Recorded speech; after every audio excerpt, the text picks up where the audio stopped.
अस्सलाम वालेकुम क्लास। आज जो हम लोगों ने क्वेश्चन करने हैं प्रोबेबिलिटी के चैप्टर का, वो है क्वेश्चन नंबर 3.4 में बढ़ती हूँ। क्या कहते हैं इसके अंदर? Manufacture has 20 sale point, of them 12 are in urban area. The manufacture select a sale point at random to know the stock position, but are the chance that the selected sale point is of rural area.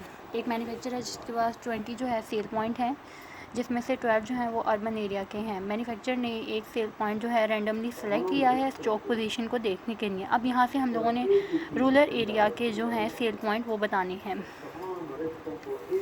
सबसे पहले ये यहाँ पर आती हूँ, मेरे पास ये question solve करके पड़ा हुआ है ऑलरेडी। 3.4 क्वेश्चन है हमारे पास। 3.4 क्वेश्चन में उसने कहा कि टोटल सेल पॉइंट कितने हैं? 20, जिसमें से एक रैंडमली सेलेक्ट किया गया है। जो इसमें रैंडमली जो सेलेक्ट करेगा ना, वो टोटल में से भी होगा, कॉम्बिनेशन के फॉर्मूले में जाएगा, और जो रिक्वायरमेंट हमें पूरी करने के लिए कहा गया है वो उसमें से भी जो है एक रैंडमली सेलेक्ट होगा सेल पॉइंट। जिस तरह से अब टोटल सेल पॉइंट हमारे पास है 20, ठीक है, और हमें रूरल एरिया का फाइंड करने के लिए कहा गया था। तो एक सेल पॉइंट टोटल में से भी जाएगा और एक सेल पॉइंट रूरल एरिया की रिक्वायरमेंट में से भी जाएगा, ठीक है। अब यहाँ पर एन एस हमारे पास कितना है? 20 में से हम लोगों ने रैंडमली जो एक सिलेक्ट किया है मैन्युफैक्चर ने, वो जाएगा 20C1। जब हम करेंगे तो हमारे पास क्या आ जाएगा? 20।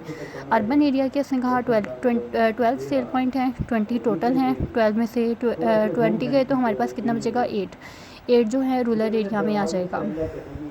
अब यहाँ पर उसने क्या कहा है कि हम लोगों ने देखना है कि सेल पॉइंट जो है रूरल एरिया में कितने अकर होते हैं। तो वो देखने के लिए आर कैन अकर देखने के लिए आर जो है रूरल एरिया का आ जाएगा। यहाँ पे हम लोगों ने क्या किया? एन आर में जब हम आते हैं तो 8 हमारे पास रूरल एरिया के जो हैं सेल पॉइंट हैं, ठीक है। 12 में से जब हम लोगों ने 20 अर्बन एरिया के जो पॉइंट हैं टोटल सेल पॉइंट में से लेस किया, तो हमारे पास रूरल एरिया के कितने सेल पॉइंट आए थे? 8।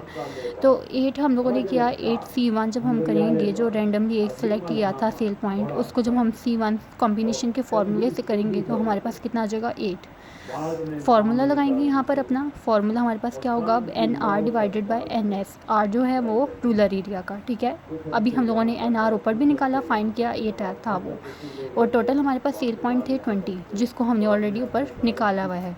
तो जब हम इसको डिवाइड करेंगे तो हमारे पास क्या आंसर आ जाएगा? 2 और 5। तो ये हमारे पास क्या है? आंसर। क्वेश्चन नंबर 3.5 पे इसने हमें क्या कहा है? On a single toss of a pair of fair dice, what is the probability that the sum happens on both dice and show a number less than 4। कि 7 जो है पेयर हमारे पास डाइस है, 2 लूडो के दाने हैं, ठीक है। तो जब हम उसको टॉस करें तो हमारे पास क्या आए? दोनों का सम डॉट का 7 आए और वो लेस देन 4 होना चाहिए। तो ये क्वेश्चन करेंगे 3.5। ये मेरे पास क्वेश्चन है जिसको मैं ऑलरेडी सॉल्व करके अपने पास रख चुकी हूँ। इसने क्या कहा है? Single toss of a pair of fair dice. Pair है, पेयर के लिए क्या होगा? 2 पेयर हैं। पेयर के लिए हम क्या करते हैं? 2 जो है हमारे पास लूडो के दाने हैं, 2 डाइस में हमारे पास 6 मल्टीप्लाई हो जाएगा 6 के साथ, टोटल कितना हो जाएगा? 36। क्योंकि एक लूडो के दाने में कितने डॉट होते हैं? 6। तो 6 मल्टीप्लाई हो जाएगा 6 के साथ, तो कितना हो जाएगा? 36। अब यहाँ पर हम लोगों ने बताना है कि फर्स्ट रिक्वायरमेंट में, ए रिक्वायरमेंट में 2 रिक्वायरमेंट है ना, तो एक रिक्वायरमेंट को मैं नाम दे देती हूँ ए का और दूसरी रिक्वायरमेंट को बी का। आप रिक्वायरमेंट को C, D, E, F जो चाहो वो नाम दे सकते हो। मैंने फर्स्ट रिक्वायरमेंट को नाम दिया ए का। ये रिक्वायरमेंट में उसने मुझे कहा था कि जब डॉट को हम प्लस करें तो कितना आना चाहिए? 2 डॉट का जो सम आए वो हमारे पास कितना है? 7 आए, ठीक है। तो ये देखने के लिए मैं आप लोगों को पहले एक चीज़ दिखा दूँ कि मेरे पास ये एक टेबल है, 2 टेबल हैं, ठीक है। ये हमें बताएगा कि किस तरह से हम ये पता लग सकता है कि हम लोगों ने कितने सेट बनाने हैं और 7 कितनी दफ़ा जो है वो अकर हो सकता है, सम कितनी दफ़ा 7 का अकर हो सकता है।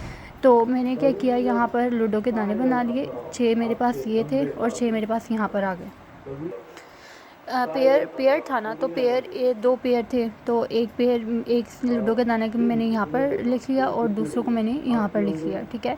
तो अब मैं यहाँ पे देखती हूँ 1 ऑलरेडी यहाँ पर लिखा हुआ था, बहुत आसान है ये। 1 ऑलरेडी मैंने लिखा हुआ था।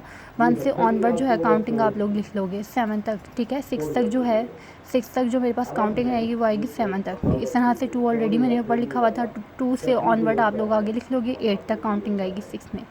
आगे 3 से ऑनवर्ड लिख लोगे तो 9 तक आएगी, 4 से ऑनवर्ड काउंटिंग लिख लोगे तो 10 तक आएगी, 5 से ऑनवर्ड काउंटिंग लिखेंगे तो 11 और 6 से ऑनवर्ड काउंटिंग लिखेंगे तो 12।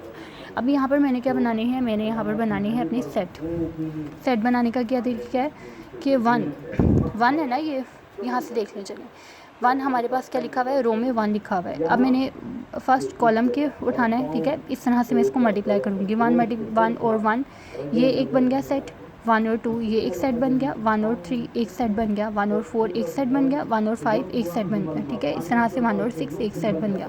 फिर मेरे पास सेकंड पे क्या है, 2 और 2 का क्या बन जाएगा, सेट बन जाएगा, ठीक है। 2 और 1, 2 और 2, 2 और 3, 2 और 4, 2 और 5, 2 और 6। इसी तरह से 3 और 1 का सेट बन जाएगा। फिर 3 और 2, 3। इसी तरह से 4, 5 और 6 में हम क्या करेंगे, अपनी सेट बना लेंगे। तो ये बहुत आसान सा टेबल है जो आपको बहुत ज़्यादा मदद करेगा कि आप लोग अपनी रिक्वायरमेंट्स को पूरा कर सको। अब मैंने यहाँ पर देखना है कि सम जो है 2 डाइस का मैं करूँ तो मेरे पास क्या है, 7 आए। यहाँ पर मैंने सेट ऐसे लेने हैं, ऐसे पिक करूँगी सेट जिनका सम जो है वो 7 आए। तो मैं यहाँ से ये वाले सेट जो है वो पिक करूँगी, ये देखें।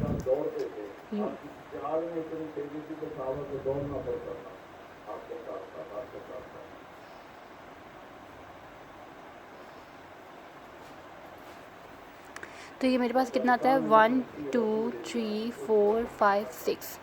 ये भी इसका भी सम 7 है, इसका भी सम 7 है, इसका भी 7 है, इसका भी सम 7 है और इसका भी 7 है। तो ये मेरे पास कितने सेट हैं, 6 ऐसे सेट हैं जिनका सम जो है वो 7 बनता है, ठीक है। अब मैं वापस जो 6 सेट मेरे उधर बन रहे थे उसी 6 सेट को मैंने अपने क्वेश्चन में उतारा है यहाँ पर, ठीक है। वही 6 सेट हैं जो मेरे टेबल में बन रहे थे, उन्हीं 6 सेट को मैंने यहाँ पर उतारा। अब मैंने यहाँ पर देखना है कि 2 सेट ऐसे कौन से हैं जिनका इमीडिएट सम जो है वो 7 में हो, ठीक है। इमीडिएट सम जो हो वो 7 हो।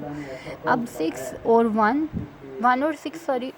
और 1 मुझे ऐसे सेट नज़र आते हैं जिनका इमीडिएट सम जो है वो 7 बन सकता है, ठीक है, जिसको मैं फौरी तौर पर 7 में कन्वर्ट कर सकती हूँ। अब मैंने ये बताना है कि जो 2 सेट मैंने लिए हैं, ये 2 सेट जो मैंने लिए हैं, ये वाला और ये वाला सेट जो मैंने लिया है, इनका ये लेस दैन 4 है या नहीं है।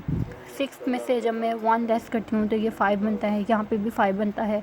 तो ये 4 से ग्रेटर देन है, लेस देन नहीं है। इसीलिए मैं क्या लिखूँगी कि नंबर जो मैंने सेलेक्ट किए हैं 2, वो लेस देन 4 शो नहीं होते। इसीलिए लेस देन 4 के लिए हम क्या करेंगे कि हमारे पास कोई सेट नहीं है, एम्प्टी सेट आएगा उसके लिए, ठीक है।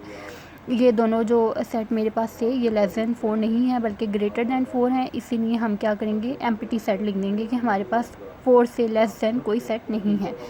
तो आगे आते हैं 3.6 क्वेश्चन पर। 3.6 क्वेश्चन में उसने मुझे कहा है कि A and B 2 athlete are in the race, the chance that A will win the race are 65, what is the chance that B will win. A और B 2 एथलीट हैं, A के चांस जो है वो 65, A ने जो है 65% जो है रेस विन कर ली है। B के चांस हम लोगों ने बताने हैं कि B के चांस कितने हैं कि वो विन कर जाएगा रेस को। तो ये मेरे पास क्वेश्चन है।